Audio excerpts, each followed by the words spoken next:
Yes, guys, I'm Si. Welcome to Cardiff City World. Welcome to the Breakdown Podcast. Welcome back to the channel. How are you? An interesting Saturday of football. Results went against us. Bit of a up and down performance, I guess. There was good, there was bad. There was probably a bit of ugly as well. Certainly some ugly refereeing. You can't blame the referees, I don't think. At the end of the day, you've got to just play the game. I apologize, I'm a little bit late. Just to give everyone a heads up, I guess. I'm going to just turn this light off.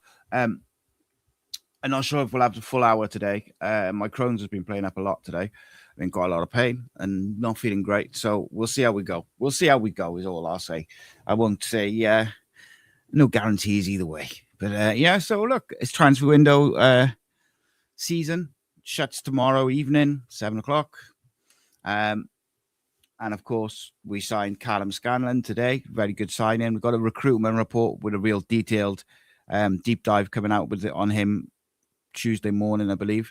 But yeah, he's quite an exciting signing, and he very much fits in the ilk of Amari Kellyman in that he's a highly rated young player who fits the exact profile of Brian Barry Murphy likes. Real good technical player, really good attacking player, and he's just recovering from a bad injury. However, you got to sit, mate, if you're going to sit, right? And then look, he is a very good player. He's also he played on the wing for Millwall in the Championship last year. So last year. So he's definitely a good option to have. And I think it's good for Ronan Capacchio as well, because I felt for him yesterday. Very, very difficult to play on that left-hand side when you're so right-footed like him and Perry NG are. And I feel like it puts him in a bit of a disadvantage for sure. Particularly because Chris Willock likes to cut in and drift in. I know he can go both ways. Do you want like a left footer going up so that they can get crosses in and stuff like that? But yes, I do really like Scanlon. It's just whether obviously he's fully recovered from his injuries and stuff, but he doesn't have to play every minute of every game either. I think it's a really attacking option. I wanted to talk about Alex Robertson a little bit. I said about 6 times in the last 60 seconds, so let's give that a rest. It's not like me. Alex Robertson, I saw on social media at halftime. I made the fatal mistake of going on Twitter, and it's just mad. But I saw him get quite a bit of criticism in the first half. But in the first half, as I said on 5 things, we really bypassed our midfield a lot, maybe until the sort of latter parts of the second half. And what I thought Alex Robertson did really well in the first half was snuffing out danger. There was a couple of cutbacks from the left-hand side, which he read and stopped getting to their destination. He won a few headers in his own box, followed the runners when they run and, breaking the lines and he just didn't switch off. And it wasn't his type of game, It's not just him, Kellyman as well. There was a lot of hopeful long balls. And I thought we played into Burton's hands a lot in the first sort of half hour of the game. We're just putting it long, and then they're fighting for the second balls. But Jamie texted me before the game, and he said the Burton players are massive. So you're playing into that. That's exactly what they would have wanted. Second balls, fighting in that, and then getting the ball into their wingers and their strikers as quick as possible. So I thought that was a bit of an error. But on Robertson, I thought defensively he was very good in the second half. First half. Then you saw, just as we came towards halftime, he started to get on the ball a little bit. Him and Wintle and Kellyman, in fairness.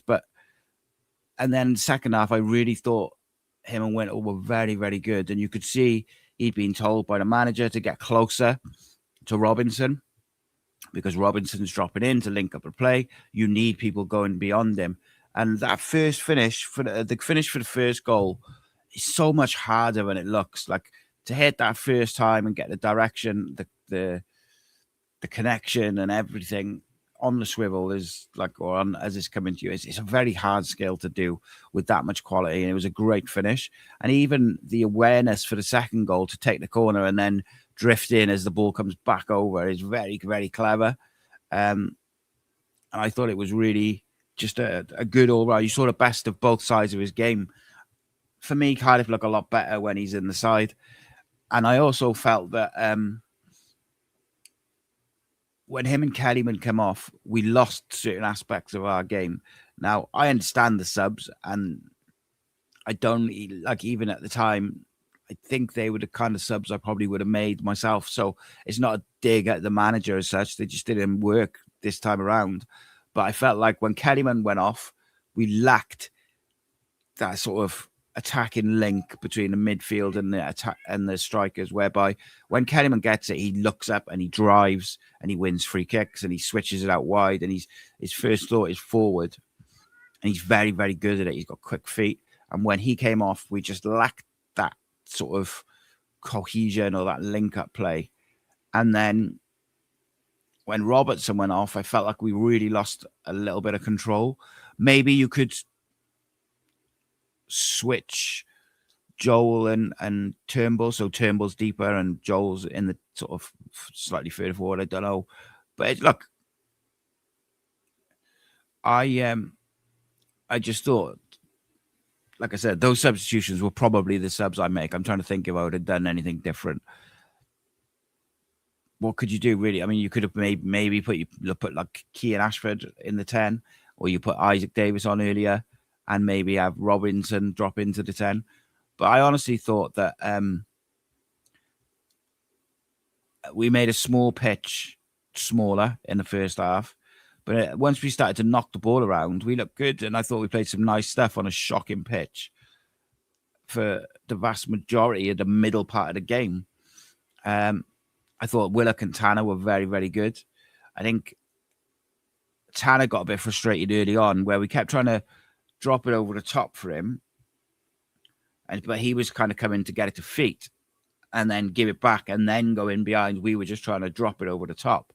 But the thing I like about both of them at the moment is they're both working hard both ways. They're both working hard to go at their fullbacks and get crosses in the box and link up play. But they're also working really, really hard. And that's something that Willock, I've criticised Willock for, and people have criticised Willock for, is his defensive work. And there was a few times yesterday where, in the second half especially, like full sprints of, from right on the left wing all the way back to get back in to help his fullback out. Look, on Capacchio, Burton definitely targeted him, especially when he gets the booking as well. They're targeting him even more. And, as soon as Joel Bagan come on, we just looked a lot more secure. I think someone asked about set pieces. Is it a problem? I actually think we've looked a load more secure off set pieces over the last probably 3 or 4 games. However, I thought yesterday's goals, the first goal is a really, really clever and really, really well executed finish. It is fortunate though, isn't it? Like, Kellyman's on the floor and he tries to clear it and it just sort of skews to him, and it's a good finish, but he's fortunate. But those long throws, it doesn't matter how good you are at set pieces, they're always going to be awkward and difficult, particularly in the early in the game where we hadn't been able to get our foot on the ball, and just because that's what we've been very good at away from home, is just play our stuff, the crowd goes quiet, and then you gradually play yourself into a game.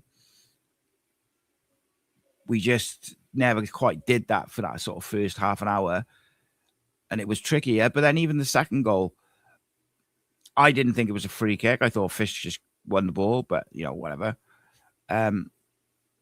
Hits the wall, and it just balloons up to their striker. Of all the places it could have gone, it just happened to go to their striker. And I think ultimately, I don't like using the word luck, but it is unfortunate. It could have gone anywhere. Could have gone into the keeper's hands, could have gone out, could have gone for a corner, could have gone in. It just happened to go to the striker. So I think it's unfortunate, but I just thought maybe after the second goal, we tried to or we just maybe subconsciously dropped a bit deep, and we just invited them into some pressure. And I thought perhaps we could have been a bit more aggressive, because we had control at 2-0. After the second goal goes in, we were in full control of the game. And I just wonder whether we could have just, done something like maybe you drop Isaac up front, because Isaac looks dangerous through the middle because of his pace and his pressing. He had that one chance, didn't he, where he takes a lovely touch and then he just snatches at the left foot shot. I thought he could have maybe taken it on a bit. But I think he looked really threatening through the middle, and he gives you a lot of energy then. And you could drop Robinson back one, maybe, if you need to take Kellyman off to protect him from injuries and stuff. But it's weird, like we went so direct and so long when our front three was effectively Tanner, Robinson and Willock. I know Kellyman's in the 10, he's a bit taller, but he's not like renowned for his heading ability, I don't think. I just would have liked to have seen us put our foot on the ball and get hold of it a little bit. Or if you're going to be direct and play over the pressing, just do it in a way where you're trying to ping out to the winger's feet or playing through the line. And maybe that's where we miss Dylan Lawler a little bit, because he's the sort of guy who'll thread a ball, instead of just lumping it forward, he'll thread a ball through to Kellyman's feet, and then it turns the team around. And it's just those small details ultimately. And I think there was, like the title says of this video, there was some good. There wasn't some not so good that first 20 minutes. And then there was some ugly. We again, I thought, physically did a good job of, in the middle part of the game, we dealt with the physicality of the opposition well. And I think that's something that we've really improved upon over the season. We just got sucked into it a little bit at the start of the game. That long throw, by the way, from, what's his name? I can't remember his name. The left wing back from Burton was absolutely insane. Like, even as long throws go, it was so big. So it meant that every time they had a throw in on this touchline, they could almost throw it, into the box, or they could just throw it as far as they could up the line and win a throw in closer. So it is difficult, which is why I thought we should have just got the ball down a little bit. But such is life, isn't it? I think, I don't want to talk about Scanlon too much, because I've spent the last couple of days researching and watching clips and stuff like that. And Sam Hill did a really good article on him as well today, which I'll use to go with my own research for this video, which I'm going to record tomorrow. We do have the player ratings video out tomorrow morning, or tomorrow lunchtime. So tomorrow we have the obviously the Cardiff City phone-ins on at 7 when the window shuts. I am hoping to do a live rumour mill 6 till 7 for members. I can't guarantee it at the moment, because I'm obviously at the radio station on a Monday and I've got football and stuff like that for my son. I don't think I'll be able to do it 6 till 7. I might be able to do like a pre-recorded episode. Don't think I'll be able to do a live one, thinking about it. I just remembered my son's got football training. We've got to be there at 6:30. Right. No, I'll record one in the afternoon. As far as I'm aware, we are still trying for one. However, and I want to be very clear about this, I don't think it'll happen. But that's just my personal opinion. But I've been told by a couple of people that we're still trying for at least one. And it's the same one that we've been trying for a couple of weeks. We shall see. But it'd be a really good attacking option, and I'd be very happy with it if it comes off. But we'll discuss that more in the rumour mill tomorrow. So this week we've got all sorts of stuff coming up. We've got a video on Scanlon, which will be out Tuesday. We've got the player ratings, like I said. The boys have got Stevenage fan Luca on Tuesday to talk about Stevenage and stuff like that. Wednesday, Evan's doing a live show. Thursday, me and Jamie will be back.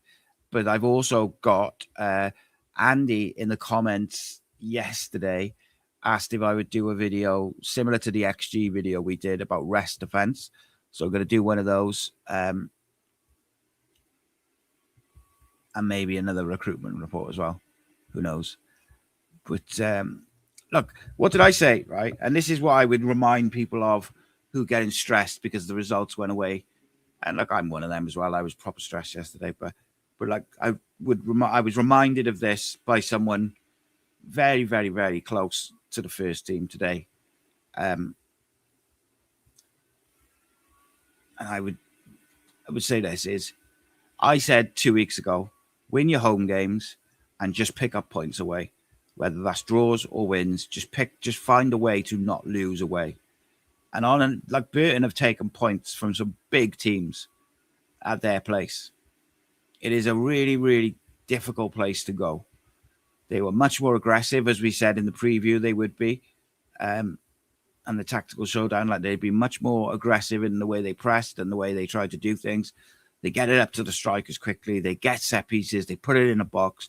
They make you uncomfortable.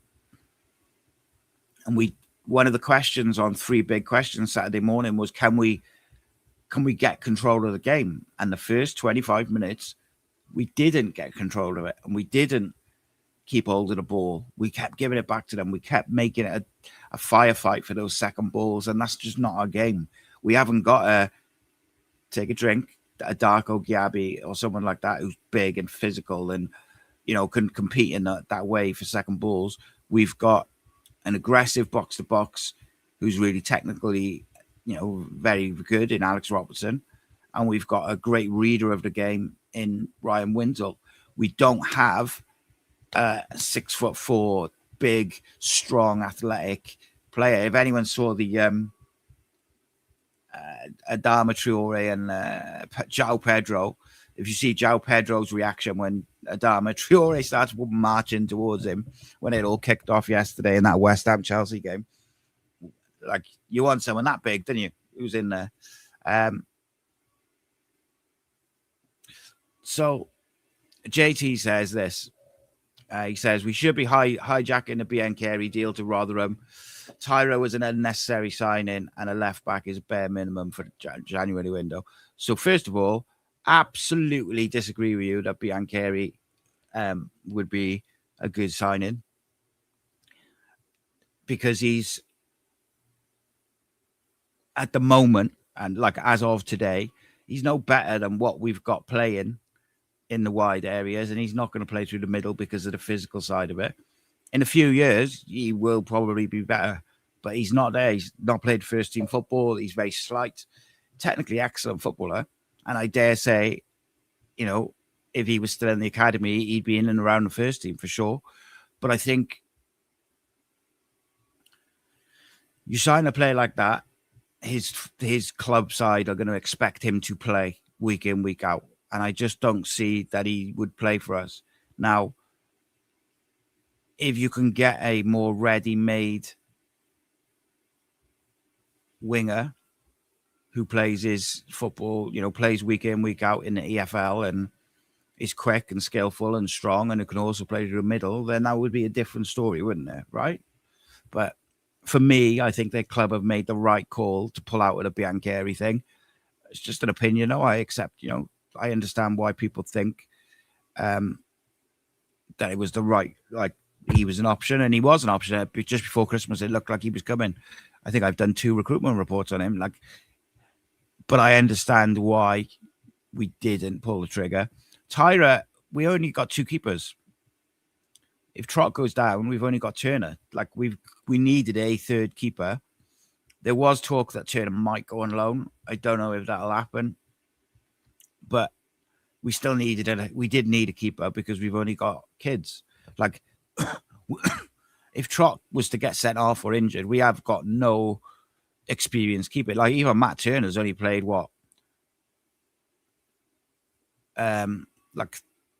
3 league games to his name. It's not a lot of experience. And if you think if Trott was to go, get injured or sent off, touch wood, he doesn't, in squeaky bum time, it's a lot of pressure on a kid. But I also agree with you. There's quite a lot of time, BBM, particularly as we get Ruben fit and all these other players back. And if everyone's fit, and if we do sign another player and you've brought in Scanlon, he does seem to sacrifice the keeper on the bench. So I do get it. but I disagree maybe that it was unnecessary. Like, I think we did need another keeper, particularly because a couple of the younger keepers are probably not quite ready yet or are on loan already.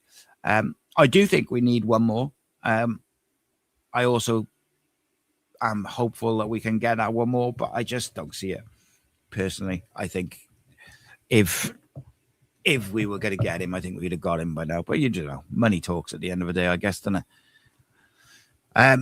Where's that question gone? Dan asked a question. All right, here's a question. Dan says, for Sai and everyone, who's your current player of the season? I think I'd say NG. Think since he's come back, he's been so consistent, contributing at the top end as well. Very impressive. He continues. I agree with you. He's been super consistent. I agree with you that I think he's back to his best. I think I said that the other day. I really do think he's back to his best. He looks happy. He looks fit. And he had to wait his turn. Like, he had to wait his opportunity because Ronan Capaccio started the season well. He waited for his opportunity. When he got his opportunity, he took it with both hands. And I think that's all you can do for any of the players. Same as when Dylan Lawler comes back from injury. Same as when Ruben comes back from injury. They'll probably have to wait their time. And then when they get their opportunity, they got to take it. Remind the manager, remind the teammates, remind the fans of what they're about. That's the way football is. Callum Chambers has done it this season. It's one of those. In terms of the player of the season, I think I'd probably go with Wintle or Bagan. I think Bagan, just for pure consistency, like, you could count the bad games Bagan's had on one hand, maybe even one finger. Like, he's been that, like, consistent. He's been so good. I think Wintle's definitely in there with a shout. I would have said Ruben as well, but obviously he's been out for a couple of months, so I think it's recency bias to a certain degree, but I think he'd be up there. I think Salic has been excellent all season as well. Even when he wasn't scoring, I thought he contributed a lot. If Chris Willock continues his form that he's been in over the last month, plus the improvements at the start of the season, if he was to continue with the current form till the end of the season, he'll definitely be in with a shout, because attacking players always tend to catch the eye. But a few people saying Wintle, few people saying Bagan. Yeah, I honestly think, I just think Bagan's just been insanely good. I think he's had, for me, I think he's had one bad game where, bad. Other than that, I think he's been a solid, bare minimum 6.5, 7 out of 10 every week. Some days he's been 8, 9. Some days he's been longer, but I definitely think he's been excellent. Before that mistake the other week, Trott would have been in with a shout as well, because Trott was excellent. He seems really nervy at the moment in possession. Whether that's why we've gone a bit more direct recently as well, because perhaps he's a bit nervy, so they're just trying to help him manage that. But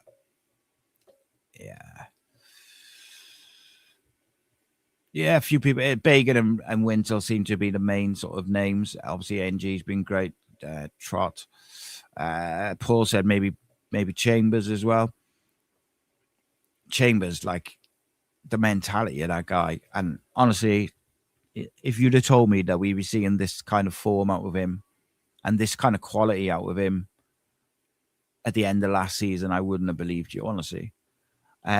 However, people forget as well, by the way, he's technically, what a footballer he is as well. That volley, a volley like that, dropping out of the sky from that far out, is such a difficult skill. But we've seen him do it a few times. We've seen him hit these balls, and he's so good for a centre back. Technically, he really, really do. No, he's the one I was hinting at is not a big unit, unfortunately. But what I was saying about the physicality is Darko Gyabi. I used him as an example. Take a drink. If we had gone and got him in the summer, that was a game for him yesterday where you can compete for second balls. But when you've got Alex Kellyman and Wintle, that's not really their game. It was my point, I guess.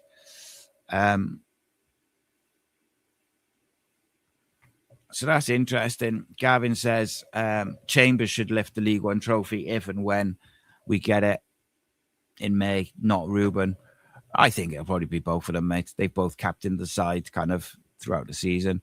Ultimately, I could see why. Yeah, you're right there, Graham. Chambers started really nervy yesterday and made a few mistakes early on. But again, shows the mentality that he cannot go to pieces, because we've seen him start games like that before and then struggle for the rest of the game. So, like, to be honest, for him to be able to then go and put in a performance like that for the next 75 minutes, I think is such a strong mentality. And I really think that he's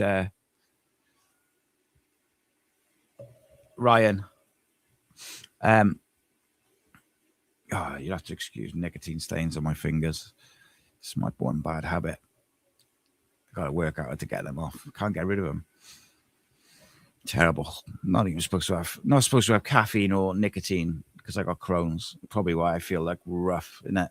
Because I smoke like a chimney and I live on caffeine and monsters. We've all got our vices, I suppose, isn't it? Dan says, Bagan's my surprise of the season, to be honest. I'll admit that I didn't massively rate him, but love to be proved wrong. He's much more physical this season, which has helped read into the game is great. I said early on, it was very, very obvious in the first few games, even in pre-season to a certain degree. Bagan got the tactical side of what BBM wanted very, very quickly, because he was inverting and he got it. And then after a couple of games in the league, you could see he was starting to overlap as well. And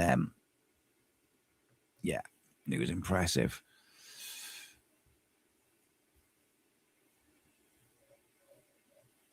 But we shall see. We shall see. Yeah, look, with Bagan, I just think he's just been superb. And I think some of these young players like him, I don't think he's been helped over the years by being in and out of the side all the time. Osho got a knock against Stockport.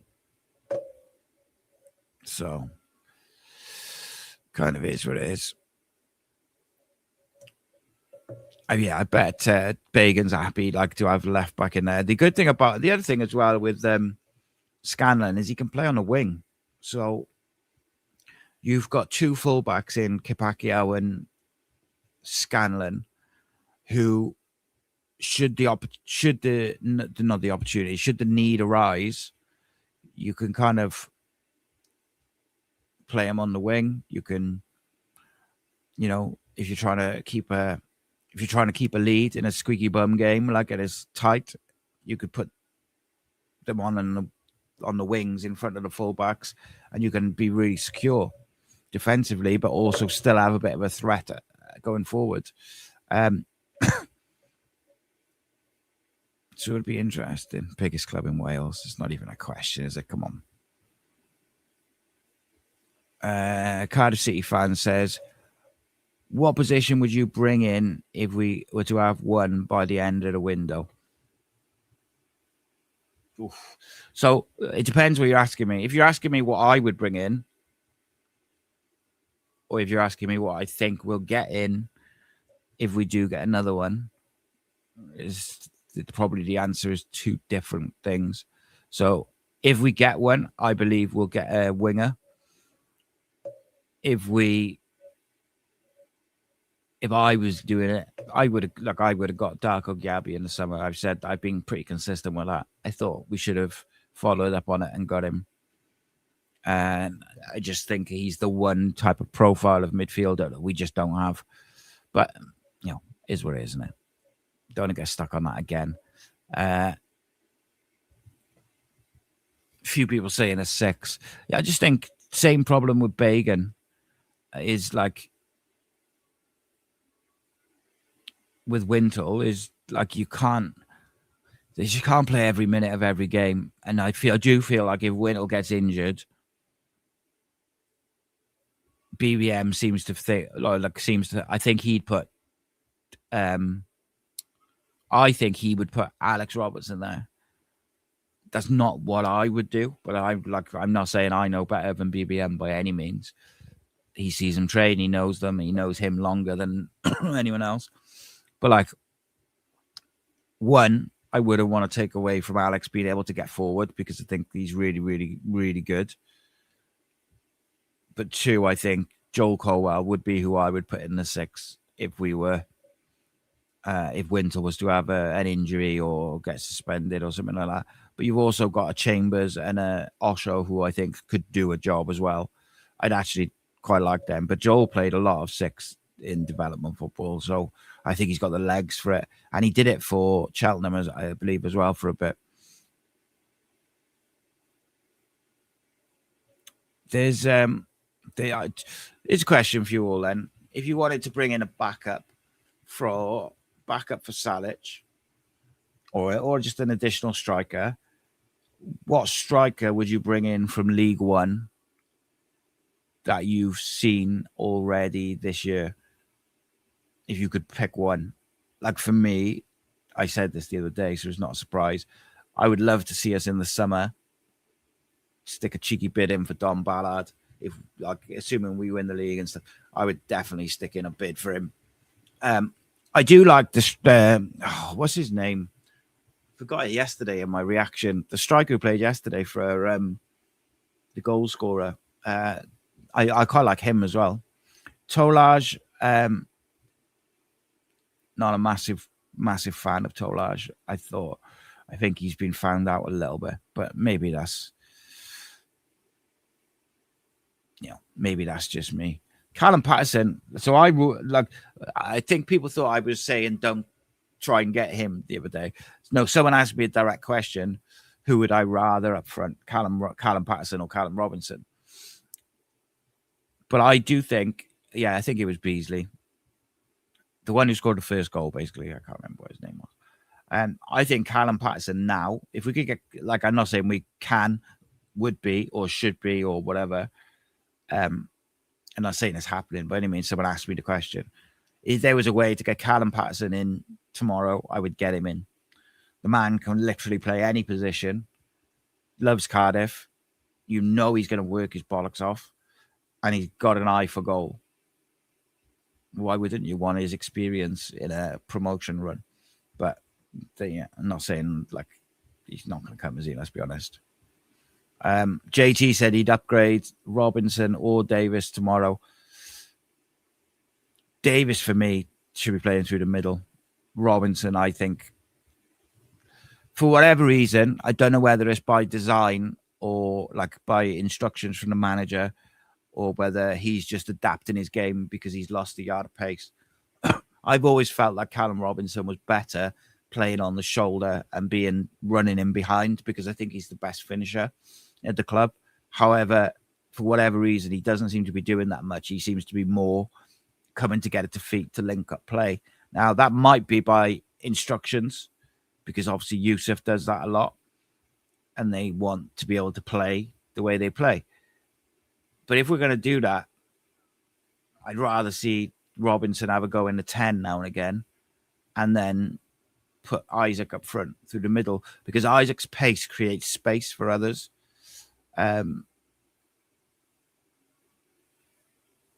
Because I think over the last few games, that's where Isaac has been coming on, is through the middle. And it'll take him time to get used to playing back there. I think also I wouldn't judge anybody's touch. Few people were saying like Tanner and Kellyman's touch was not very good yesterday. Like that pitch was shocking. So I don't think I would have judged anyone's touch yesterday. Just thought the pitch was terrible. So Wrexham, I think, on the brink of signing that Keeler Dunn. Yeah, you're right there, Dan. Now that I agree with. Martin says we should definitely try to hijack Bolton's attempt to get Hendry from Wrexham. Was prolific at Plymouth and built like Salic. Yeah, he could play different. He could play in the wide areas as well. I think that's a good shout, mate. There's players around. It's just whether you could. It's whether the board want to spend the money ultimately, innit? Like, let's be honest. There is depending on what player you want to bring in. I understand the difficulty with left back, being that whoever you're bringing in, you kind of was selling them to sit on the bench for more of it. I wouldn't have Kiefer Moore back on loan. I wouldn't have Kiefer Moore back on a free. Like Scanlon is the perfect profile of player coming in on loan, got the quality, but Hardy, yeah, that's the one.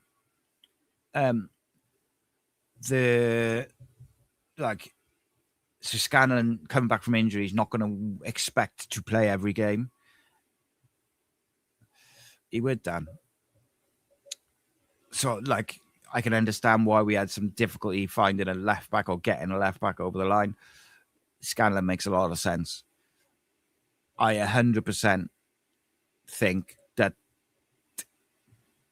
we could get players in if we, over this January window, there's players out there which we could have got if we wanted them and if we were willing to spend the money. Now, some people, like JT, for instance, will say it's because the board didn't want to spend money. Other people will say, well, no, it's because the manager doesn't want a load of players. I think the truth is probably somewhere in the middle.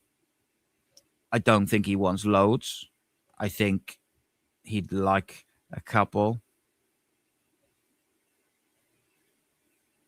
Gav, you're just naming people with who are bad for the dressing room. You're just winding me up. Scanlon is going to be if he's fit and he doesn't take too long to get up to speed, his pace will be a problem for teams, and it will be a real good asset for us when we're in terms, Ronan Capacchio's recovery pace has been a real asset when he's played on the right at times. And I think Scanlon will do the same. He gives you a lot of pace. He's so quick. Yeah,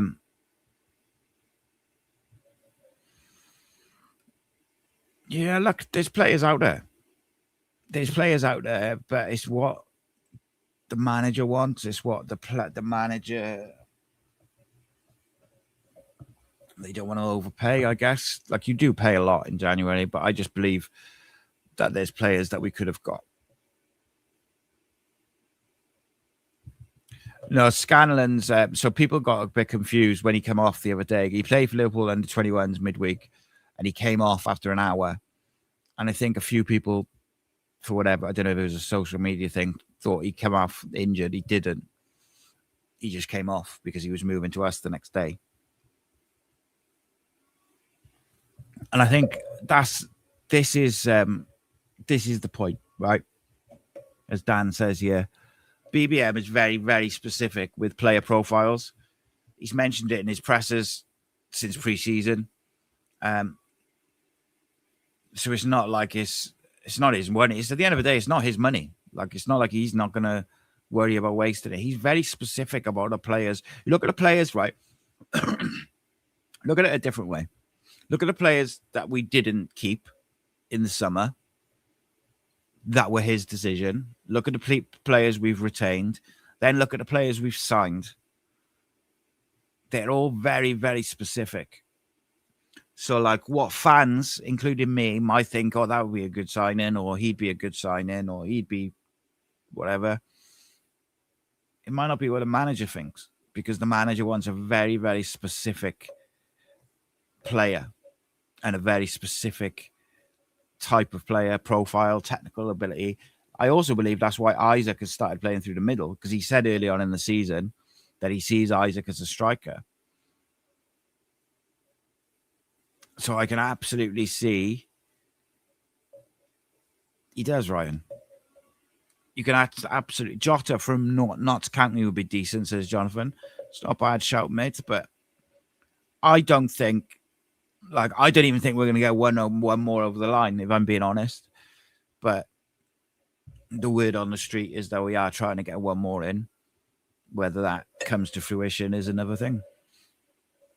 Be nice. I look, if I'm honest, as much as I would like a 6 to support Ryan Wintle, I think if you look at what we've struggled with at times this season, I think we've generally dealt with physicality better as the season's gone over, as the season's gone on.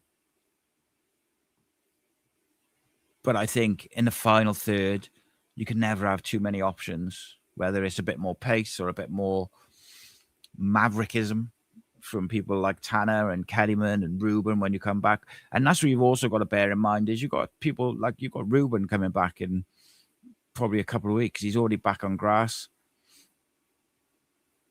He'd be, he's going to be like, I know he's not like a new sign-in, but he's like, he hasn't played for how long? How long has he been out? 2 months, 3 months? Like, it's been a while. So, like, getting him back in the side, if he can hit the heights and the form that he was in the early season for the running, that's going to be massive.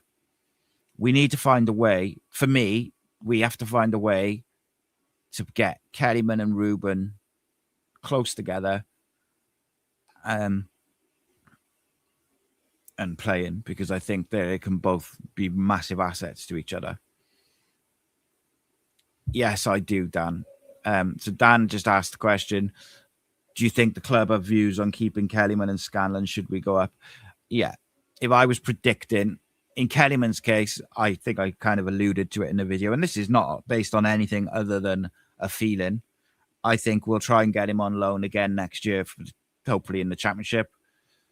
And then I think he might be one of them which you end up kind of signing, depending on how things go and whatnot. And Scanlon will be interesting. My keyboard's run out of battery. If someone wants to Google and tell me how long Scanlon's got left on his Liverpool contract, that'd be great. Yeah, spot on there, Suze. If you imagine if Ruben comes back at the same sort of fitness and sharpness that Ollie Tanner come back, and that'll be proper. Because people forget very easily with Ruben, and I know there's people who want to criticize him and blame him for everything. He was on fire at the start of the season, and he was generally really, really good in every game. And I think at times we've missed him. I thought we missed him against Stockport, for instance, the other day. I thought that was a game that he could have really done with. I think we could have done with him. And even yesterday, you look at it and you think, like there's points where his physicality would have been beneficial. Like he's improved his physicality, like not improved his physicality because he's always been big, but he's improved how he used his body under BBM. Geraint says Salic said he'll be out for 2 weeks after his latest scan, so he could be back on Saturday. I hope so, mate. I think he's massive to the way we play, not just his goals and his pressing, but his movement and his link-up play. I think he's been really good all season. There was a point earlier in the season where people were saying like, he's got to be dropped, he's not scoring. But the reason he was retaining his place over Robinson was because of that, what he gives you, the link-up in the play, but also like his pressing, like he covers some serious hard yards. And even though, right, I think our pressing has been excellent all season. It's been really, really well drilled. And I think it's been even more well drilled since Ruben was out by design. Like, I think they redid it because at the start of the season, Ruben did a lot of the heavy lifting in the press because he would go and then Salic would fill the gaps. And then when Ruben got injured, Salic started doing that, and we went to more of a 4-2-2, 4-4-2, in that sort of press shape. But like, I for one will be thrilled when Ruben's back. I think he offers so much, not just to us, but to the team, but to everyone, like individually as well. And he also links up really, really well with Tanner and Willock. Ryan says Ruben carried us for early parts of the season. You'll never be able to buy a player like him in the market. 100%, mate. 100%. I have this worry with Ruben that people will never quite appreciate, particularly what he's done this year, until he ends up going elsewhere and he tears it up, and people will be like, wow. But it is what it is, mate. Like people, social media age, innit? People are very reactive. People feel like they got to blame someone. Like I said, people were criticizing Alex Robertson in a halftime yesterday, and I didn't really get it because he did a lot of good stuff off the ball yesterday in the first half. But I don't know, mate. It is what it is. Everyone's entitled to an opinion, and I get it. Like, historically, Ruben has been inconsistent. This season, he hasn't. Since Brian Barry Murphy walked in the door and said, "This is the face of my team. This is the face of the Cardiff Resolution," he's been superb. I don't think Lawler's out for long. I did ask a question the other day. I was told it's not like a serious thing. Be out for a week or two, I think. But I think we miss his passing sometimes, particularly away. But I also understand why the managers opt in for the experience of an Osho or a Chambers.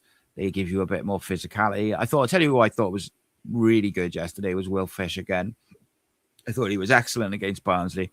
And he just won. I haven't got my stats in front of me. But I thought he just won a header after header after header yesterday. And, I mean, everyone knows I'm a big Will Fish fan. I was calling for him to be in the side pretty much all of last season, especially at the start of the season. But I just think, he's been superb. I'm just trying to... I did all my notes for the player ratings video, which I got to record. Seeing if I've got the Will Fish ones to hand. Perry NG, by the way, yesterday was absolutely colossal from a statistical point of view. Will Fish, 14 clearances, 10 headed clearances, dribbled past 0 times, 80% pass accuracy, 15 passes into the final third. I just thought he was very, very good yesterday. Callum Chambers, by the way, though, as well, was decent. Just struggled a little bit in the air yesterday. But it's difficult when you've got 2 up against the centre-backs. It gives them different things to worry about. You haven't got the cover. That's not even funny, Graham, joking about that. I won't accept such jokes. Jonathan says Lawler at the back is much better the way he gets the ball forward, both passing and dribbling, offers something so much different to everyone else. Yeah, I agree with that, mate.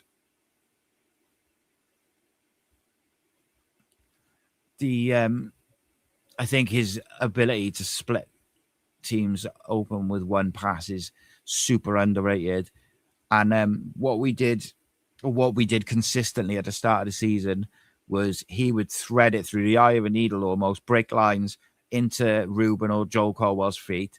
They would pop it off to Wintle or one of the fullbacks, and then they would pop it through to the winger running in behind. It was just like a very traditional up, back, through.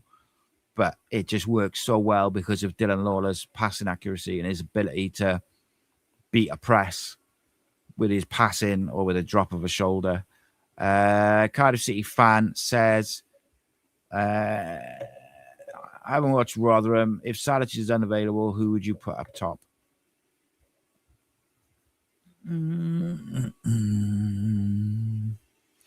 I would probably go with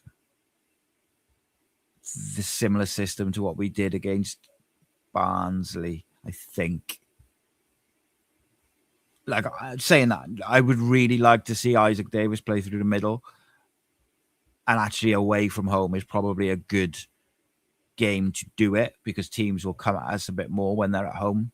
Rotherham score goals as well. So Rotherham will come at us. So I don't think having Isaac in the front line is the worst idea. His pace he's quick and he gets in behind and he presses and he works. He needs to work a little bit like on his first touch. But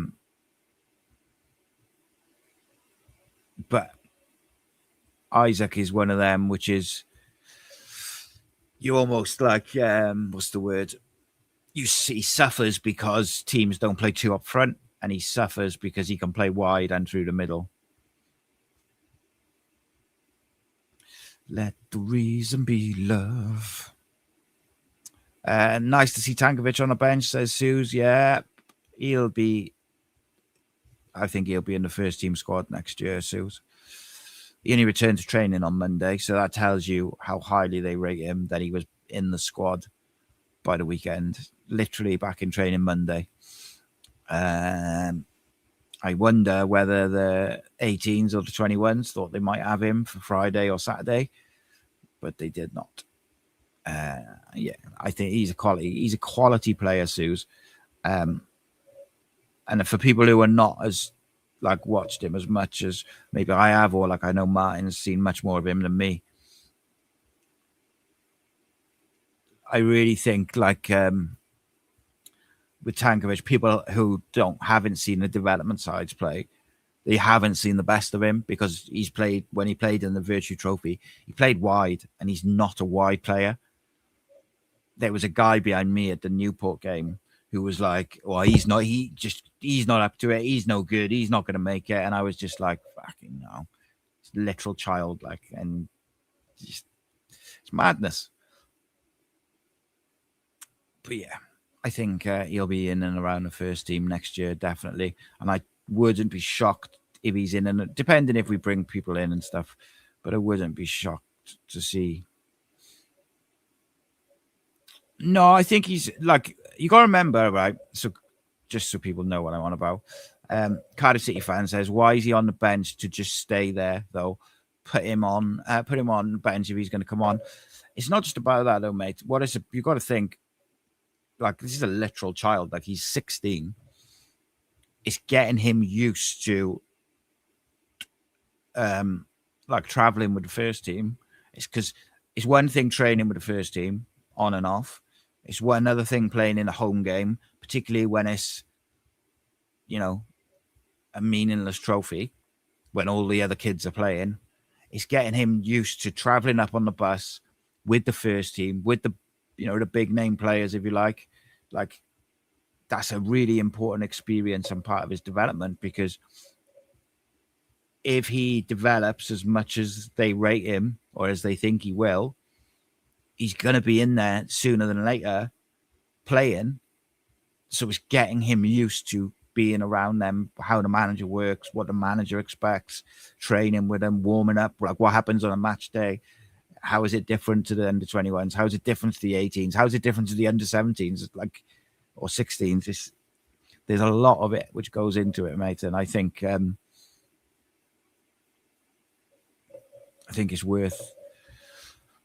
definitely worth him going. And he's an option on the bench if you need him. And yeah, you've got Axel Donksu as well. The problem I think you'll find with Donksu in the short term, obviously he's younger as well. Younger again, he's 15. He's 15, so he's very slight and very lightweight. And I think in a championship or in League One, you've got to be pretty flipping exceptional to be able to deal with playing against grown men at that level. Let me put it to you this way. My youngest son had turned 17 today, by the way. Happy birthday to him. He is a very good footballer.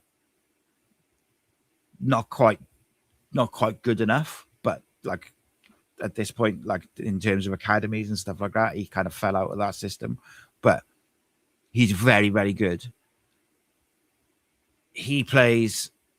When he played against his age group over the last few years, has dominated and done really, really well. He was the top assist maker or whatever in all of the leagues for this area, the one in under 15s. So he's good. But when he stepped up to play, he's playing under 19s football this year, it has been a whole different kettle of fish. He's also played against men a few times this year as well, in a men's team. It's just different. It's a different level of strength and physicality. Even a fully grown 19-year-old to a big, and he's strong as well. Physically, he's stocky and he goes to a gym and he deadlifts and all that sort of shit. And I'm not comparing these boys to my son. I'm just saying the jump up, and that's at grassroots level, by the way.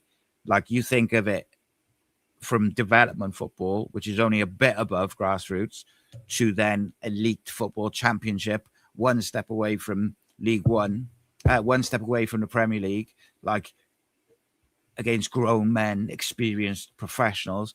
It's just a whole different ball game. And I think people have got to be patient with some of these kids. I know it's exciting, and I know we've seen some 16-year-olds over the years come into the Jude Bellingham and Wayne Rooney and Martin Odegaard, and like there's a couple of boys at Arsenal this year or last year.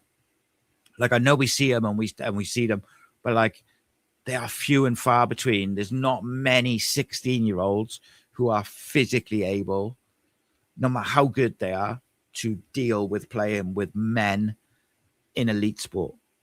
And if they are real fucking special. So it's just one of them. Put it this way, like, well, the 15 and the 16-year-olds, they can't even be in the dressing room, same dressing room. I don't know if it's changed now, but certainly last year, Arsenal had to have a separate dressing room for the two young lads because of like safety issues or whatever, because they're underage and whatever. Yeah, I know, mate. Once I start talking, it's, you know what I'm like, but my stomach's fucking killing. I haven't taken my hand off it. Someone asked about, it was Boyzone fan. He said, Newport going down, is there a rivalry? I got to be very careful what I say about Newport, because I go there every week to do my radio show. No, I'm only joking. Yeah, there is a rivalry, mate. There is definitely, but I think it's much more one-sided from, at least in the modern day, it's much more one-sided from their point of view to us the other way, like, if that makes sense. But I know loads of Newport people and done a bit of stuff for the Newport County, and yeah, look, it's I really hope they stay up. I gotta be honest. Like, I want all the Welsh teams to be in the EFL. I want Merthyr to go up, so then Cardiff can go to the top of the pile. So it'll be interesting. Right, I think that's me. Videos tomorrow, videos everywhere. I got so many videos out this week. I really appreciate you all. Thank you so much. Thank you for bearing with me today. I know I skirted around a few things and been all over the place. Rumour Mill will be out tomorrow afternoon at some point, maybe towards the evening. Everything else, we'll see how it happens. Thank you so much, as always. Keep the faith. And I'll see you tomorrow. This channel is powered by an incredible membership community on Cardiff City World and patreon.com/AcePodcastNation. Becoming a member unlocks exclusive rewards, from early access to live event tickets, bonus content, and even the occasional inside transfer scoop when we get it. But more importantly, it allows us to bring you top quality Cardiff City content 7 days a week. Across those 7 days, we're talking match previews, exclusive interviews, instant match reactions, the breakdown podcast, tactical deep dives, the spotlight series, Bluebirds Rewind, Academy Focus, and just so much more. Led by myself, backed by an army of passionate Cardiff City fans, this is content created by fans for fans. Balanced, professional, and 100% all about the club we all love. If you enjoy what we do, then join the community today and support what we are doing as we help to keep Cardiff City World flying high.